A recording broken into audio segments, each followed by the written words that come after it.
ഇതാണ് ഞാൻ പറഞ്ഞ എൻ്റെ മുറി. അപ്പം നമ്മുടെ ശരിക്കും എൻ്റെ മുറി ഇങ്ങനെയല്ല, പക്ഷേ എക്സാമിൻ്റെ ആ തിരക്കിലൊക്കെ ആകുമ്പോഴാണ് ഇങ്ങനെ ആവുന്നത്, ശ്രദ്ധിക്കാൻ പറ്റാതെ ആവുന്നത്. അപ്പം ഇതിനെ ഒന്ന് മാറ്റിയെടുത്ത് പണ്ടത്തതുപോലെ നല്ല ഒതുക്കിയൊക്കെ വെക്കുമ്പം എനിക്ക് ഭയങ്കര ഒരു പേഴ്സണൽ റിലാക്സേഷൻ ഫീൽ ചെയ്യാറുണ്ട്. അപ്പം അത് ഇന്ന് ചെയ്യാമെന്ന് കരുതി. അപ്പോൾ അതാണ് നിങ്ങളോട് ഞാൻ അന്ന് പറഞ്ഞിട്ടുണ്ടായിരുന്നത്. അപ്പോൾ ആദ്യം തുടങ്ങുമ്പോൾ നമുക്കൊരു സ്റ്റാർട്ടിങ് ട്രബിളൊക്കെ ഉണ്ടാവുമെങ്കിലും അത് തുടങ്ങി വന്നു കഴിഞ്ഞാൽ പിന്നെ അതങ്ങ് സ്പീഡിലങ്ങ് ഓരോന്നായിട്ട് കഴിയും. അപ്പോൾ ഇവിടെ നിങ്ങൾക്കിപ്പോൾ ബെഡൊന്നും കാണുന്നുണ്ടാവില്ല. ബെഡ് നമ്മൾ നിലത്തിട്ടിട്ട് നിലത്തായിരുന്നു കിടക്കുന്നുണ്ടായിരുന്നത്. അപ്പം ഇനി അതൊക്കെ ഇനി ബാക്ക് ടു പ്ലേസ് ആക്കണം. അപ്പോൾ അതുകൊണ്ട് തന്നെ കട്ടിൽ നിറയെ സാധനങ്ങളാണ്. അപ്പോൾ അതൊക്കെ മാറ്റി ബെഡൊക്കെ ഇട്ടിട്ടുണ്ട്.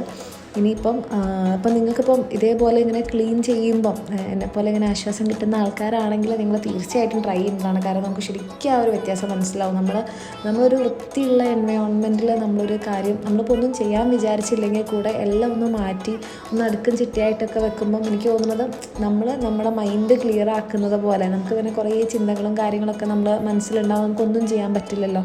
അപ്പോൾ അതൊന്ന് ക്ലീൻ ആക്കി കഴിഞ്ഞ് കഴിഞ്ഞാൽ നമുക്ക് പുതിയ നല്ല ഐഡിയാസൊക്കെ വരുന്നൊക്കെ പറയില്ലേ. അപ്പോൾ അതേപോലെ നമ്മുടെ റൂം ആകെ ഇങ്ങനെ അലങ്കോലമായി കിടക്കുമ്പോൾ നമ്മളൊന്ന് പഠിക്കണമെന്ന് വിചാരിച്ചാൽ പോലും, അല്ലെങ്കിൽ എന്തെങ്കിലും കാര്യം കുറച്ച് ക്രിയേറ്റീവായിട്ടോ എന്തായാലും നമ്മുടെ വർക്ക് ചെയ്യണമെന്ന് വിചാരിച്ചാൽ പോലും നമുക്ക് ചെയ്യാൻ പറ്റില്ല.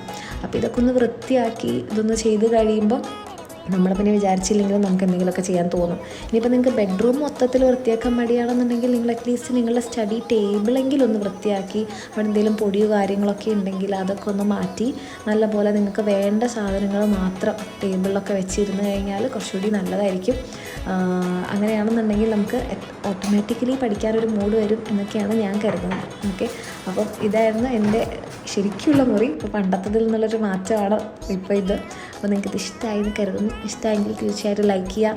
നിങ്ങളും ഇതേപോലെ ചെയ്യാൻ നിങ്ങൾക്ക് എന്തെങ്കിലും ഒരു കാരണമായിട്ടുണ്ടെങ്കിൽ തീർച്ചയായിട്ടും അത് കമൻറ്റ് ചെയ്യാം.